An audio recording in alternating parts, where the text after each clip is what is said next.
বন্ধুরা দেখো, একটা থালা আর গ্লাসের সাহায্যে আমি মোচাগুলো কেটে নেব। কত সহজে মোচা কাটা হয় দেখে নাও তোমরা, যে এরকম সার্ভ হতে হবে গ্লাসটা।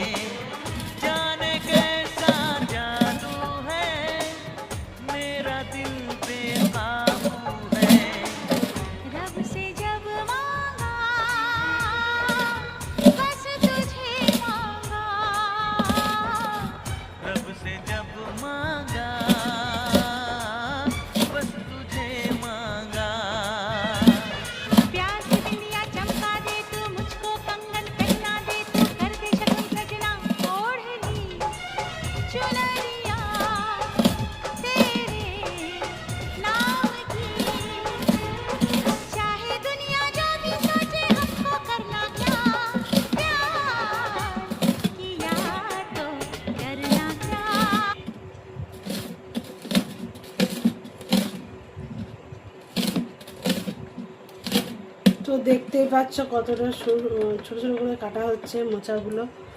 আর এই যে এগুলো কেটেছি কত, হ্যাঁ ছোটো ছোটো করে কাটা হয়েছে। সহজেই কাটা হয়ে যাবে, তোমাদের হাতটাও নোংরা হবে না। এতটা সহজ পদ্ধতি মোচা কাটার।